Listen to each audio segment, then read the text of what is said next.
اعوذ باللہ من الشیطان الرجیم بسم اللہ الرحمن الرحیم سورہ مائدہ آیت نمبر 41 میں اللہ پاک فرماتے ہیں، اے رسول مکرم صلی اللہ علیہ وآلہ وسلم، وہ لوگ آپ کو رنجیدہ خاطر نہ کریں جو کفر میں تیزی سے آگے بڑھتے ہیں، پیش قدمی کرتے ہیں، اور ان میں ایک وہ منافق ہیں جو اپنے منہ سے کہتے ہیں کہ ہم ایمان لائے، حالانکہ ان کے دل ایمان نہیں لائے، اور ان میں دوسرے یہودی ہیں، یہ جھوٹی باتیں منانے کے لیے آپ کو خوب سنتے ہیں، اور یہ حقیقت میں دوسرے لوگوں کے لیے جاسوسی کی خاطر سننے والے ہیں جو ابھی تک آپ کے پاس نہیں آئے۔ یہ وہ لوگ ہیں جو اللہ کے کلمات کو ان کے موقع مقرر ہونے کے بعد بھی بدل دیتے ہیں، اور کہتے ہیں کہ اگر تمہیں یہ حکم جو ان کی پسند کا ہو دیا جائے تو اسے اختیار کر لو، اور اگر تمہیں یہ حکم نہ دیا جائے تو اس سے اعتراض کرو۔ اور اللہ جس شخص کی گمراہی کا ارادہ فرما لے تو تم اس کے لیے اللہ کے حکم کو روکنے کا ہرگز کوئی اختیار نہیں رکھتے۔ یہی وہ لوگ ہیں جن کے دلوں کو پاک کرنے کا اللہ نے ارادہ ہی نہیں فرمایا ہے، اور ان کے لیے دنیا میں کفر کی ذلت ہے اور ان کے لیے آخرت میں بڑا عذاب ہے۔ آیت نمبر 42 میں اللہ پاک فرماتے ہیں، یہ وہ لوگ جھوٹی باتیں منانے کے لیے جاسوسی کرنے والے ہیں، مزید یہ کہ حرام مال خوب کھانے والے ہیں۔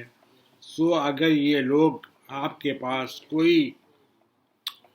نزاعی معاملہ لے کر آئے تو آپ کو اختیار ہے کہ ان کے درمیان فیصلہ فرما دیں، یا ان سے گریز فرما لیں، یا فیصلہ کر دیں، یا ان کو اوائڈ کر دیں۔ رسول اللہ کو اتھارٹی ہے اس بات کی۔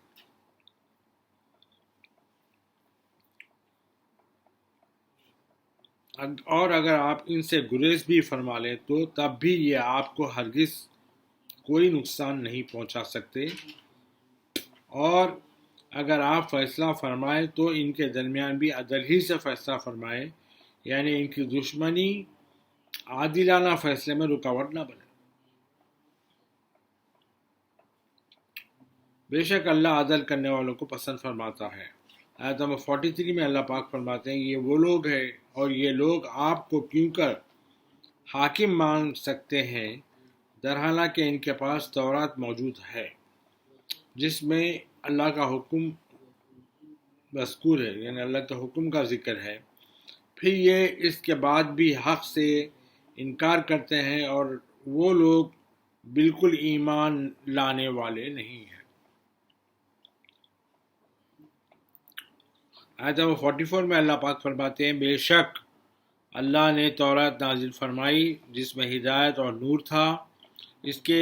مطابق انبیاء جو اللہ کے فرما بردار بندے تھے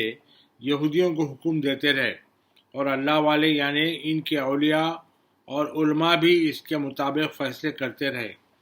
اس کی وجہ سے کہ وہ اللہ کی کتاب کے محافظ بنائے گئے تھے، اور وہ اس پر نگہبان و گواہ تھے۔ بس تم اقامت دین، یعنی دین پہ قائم رہنا، اور اللہ کے حکم کے نفاذ کے معاملے میں، یعنی اللہ کے حکم کو امپلیمنٹ کرنے کے معاملے میں لوگوں سے مت ڈرو، اور صرف اللہ سے ڈرا کرو، اور اللہ کی آیت یعنی احکام کے بدلے دنیا کی حقیقی قیمت نہ لیا کرو، اور جو شخص اللہ کے نازل کردہ حکم کے مطابق فیصلہ و حکومت نہ کرے سو وہی لوگ کافر ہیں۔ آیت نمبر 45 میں اللہ پاک فرماتے ہیں، اور اللہ نے اس تورات میں ان پر فرض کر دیا کہ جان کے بدلے جان، آنکھ کے بدلے آنکھ، اور ناک کے بدلے ناک، اور کان کے بدلے کان، اور دانت کے بدلے دانت، اور زخموں میں بھی بدلہ ہے۔ سو جو شخص اس بدلہ یعنی قصاص کو صدقہ یعنی معاف کر دے تو یہ اس کے گناہوں کے لیے کفارہ ہوگا۔ اور جو شخص اللہ کے نازل کردہ حکم کے مطابق فیصلہ وہ حکومت نہ کرے سو وہی لوگ ظالم ہیں۔ آیت نمبر 46 میں اللہ پاک فرماتے ہیں اور اللہ نے ان پیغمبروں کے پیچھے انہی کے نقش قدم پر عیسیٰ ابن مریم کو بھیجا جو اپنے سے پہلے کی کتاب تورات کی تصدیق کرنے والے تھے، اور اللہ نے ان کو انجیل عطا کی جس میں ہدایت اور نور تھا، اور یہ انجیل بھی اپنے سے پہلے کی کتاب تورات کی تصدیق کرنے والی تھی اور سراسر ہدایت تھی اور پرہیزگاروں کے لیے نصیحت تھی۔ آیت نمبر 47 میں اللہ پاک فرماتے ہیں اور اہل انجیل کو بھی اس حکم کے مطابق فیصلہ کرنا چاہیے جو اللہ نے اس میں نازل فرمایا ہے، جو انجیل میں نازل فرمایا ہے، اور جو شخص اللہ کے نازل کردہ حکم کے مطابق فیصلہ و حکومت نہ کرے سو وہی لوگ فاسق بھی ہیں، فاسق ہیں۔ آیت نمبر 48 میں اللہ پاک فرماتے ہیں اور نبی مکرم صلی اللہ علیہ وآلہ وسلم اللہ نے آپ کی طرف بھی سچائی کے ساتھ کتاب نازل فرمائی ہے جو اپنے سے پہلے کی کتاب کی تصدیق کرنے والی ہے اور اس کی اصل احکام و مضامین یعنی سبجیکٹس پر نگہبان ہے۔ بس آپ ان کے درمیان ان کے احکام کے مطابق فیصلہ فرمائیں جو اللہ نے نازل فرمائے ہیں، اور آپ صلی اللہ علیہ وآلہ وسلم ان کی خواہشات کی پیروی نہ کریں اس حق سے دور ہو کر جو آپ کے پاس آ چکا ہے، اور اللہ نے تم میں سے ہر ایک کے لیے الگ شریعت اور کشادہ راہ عمل بنائی ہے، اور اگر اللہ چاہتا تو تم سب کو ایک شریعت پر متفق ایک ہی امت بنا دیتا تھا، لیکن وہ تمہیں ان الگ الگ احکام میں آزمانا چاہتا ہے جو اس نے تمہیں تمہارے حسب حال دیے ہیں، سو تم نیکیوں میں جلدی کرو اور اللہ ہی کی طرف تم سب کو پلٹنا ہے، پھر وہ تمہیں ان سب باتوں میں حق و باطل سے آگاہ فرما دے گا۔ اللہ تعالیٰ جن میں تم اختلاف کرتے ہو، جھگڑا کرتے ہو۔ آیت نمبر 49 میں اللہ پاک فرماتے ہیں اور اے حبیب مکرم صلی اللہ علیہ وآلہ وسلم اللہ نے یہ حکم کیا ہے کہ آپ ان لوگوں کے درمیان اس حکم کے مطابق فیصلہ فرمائیں جو اللہ نے نازل فرمایا ہے، اور ان کی خواہشات کی پیروی نہ کریں، اور آپ ان سے بچتے رہیں کہیں وہ آپ کو ان بعض احکام سے جو اللہ نے آپ کی طرف نازل فرمائے ہیں پھیر نہ دیں۔ پھر اگر وہ آپ کے فیصلے سے انکار کریں تو آپ جان لیں کہ بس اللہ ان کے بعض گناہوں کے بعد انہیں سزا دینا چاہتا ہے، اور لوگوں میں اکثر نافرمان ہوتے ہیں۔ آیت نمبر 50 میں اللہ پاک فرماتے ہیں کیا یہ لوگ زمانے جاہلیت کا قانون چاہتے ہیں؟ جب رسول اللہ آنے سے پہلے جو زمانہ تھا جہالت کا، وہ قانون جو تھا وہ زمانے میں وہ چاہتے ہیں لوگ، اور یقین رکھنے والی قوم کے لیے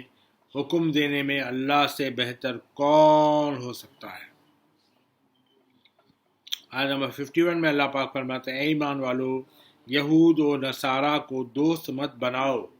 یہ بہت امپورٹنٹ آیت ہے مسلمانوں کے لیے۔ اے ایمان والو یہود و نصارہ یعنی یہودیوں کو کرسچنوں کو دوست مت بناؤ، یہ سب تمہارے خلاف آپس میں ایک دوسرے کے دوست ہیں، سمجھے؟ اور تم میں سے جو شخص ان کو دوست بنائے گا بے شک وہ بھی ان میں سے ہو جائے گا۔ یقیناً اللہ ظالم قوم کو ہدایت نہیں فرماتا۔ آج کے زمانے میں کئی مسلمان ملک ہیں جو یہود و نصارہ کے دوست ہیں اور ان جیسے ہی حرکتیں کرتے ہیں۔ آیت نمبر 52 میں اللہ پاک فرماتے ہیں سو آپ ایسے لوگوں کو دیکھیں گے جن کے دلوں میں نفاق یعنی منافقت اور ذہنوں میں غلامی کی بیماری ہے کہ وہ ان یہود و نصارہ میں شامل ہونے کے لیے بھاگتے ہیں، یعنی ان جیسے بن جانے کے لیے بھاگتے ہیں، دوڑتے ہیں، کہتے ہیں کہ ہمیں خوف ہے کہ ہم پر کوئی گردش نہ آ جائے، یعنی ان کے ساتھ ملنے سے شاید ہم ہمیں تحفظ مل جائے گا، یعنی ہم ان کے ساتھ رہنے سے ہم سیکیور ہو جائیں گے، یہ ایمان ہے۔ تو بعید نہیں، یعنی دور نہیں کہ اللہ واقعتاً مسلمانوں کی فتح لے آئے، یا اپنی طرف سے کوئی امر یعنی فتح و کامرانی کا نشان بنا کر بھیج دے۔ تو یہ لوگ اس منافقانہ سوچ پر جسے یہ اپنے دلوں میں چھپائے ہوئے ہیں شرمندہ ہو کر رہ جائیں گے۔ جو یہود و نصارہ سے جو مسلمان دوستی کرتے ہیں نا، وہ لوگوں کے بارے میں بول رہا تھا۔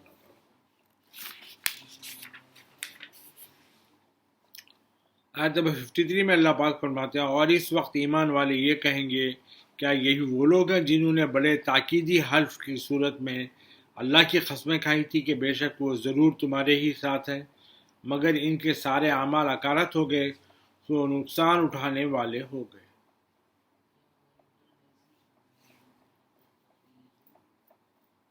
آیت نمبر 54 میں اللہ پاک فرماتے ہیں، اے ایمان والو، تم میں سے جو شخص اپنے دین سے پھر جائے گا تو عنقریب اللہ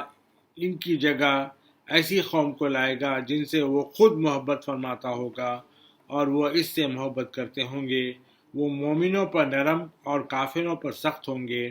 اللہ کی راہ میں خوب جہاد کریں گے اور کسی ملامت کرنے والے کی ملامت سے ڈریں گے نہیں، خوفزدہ نہیں ہوں گے۔ یہ انقلابی یعنی ریوولوشنری کیریکٹر جو ہے یہ اللہ کا فضل ہے، اور وہ جسے چاہتا ہے عطا کرتا ہے، اور اللہ وسعت والا ہے، خوب جاننے والا ہے۔ آیت نمبر 55 میں اللہ پاک فرماتے ہیں، بے شک تمہارا مددگار دوست تو اللہ اور اس کا رسول ہی ہے، اور ساتھ وہ ایمان والے ہیں جو نماز قائم رکھتے ہیں اور زکوٰۃ ادا کرتے ہیں، اور وہ اللہ کے حضور اللہ کے پاس عاجزی سے جھکنے والے ہیں، وہی دوست ہے تمہارے۔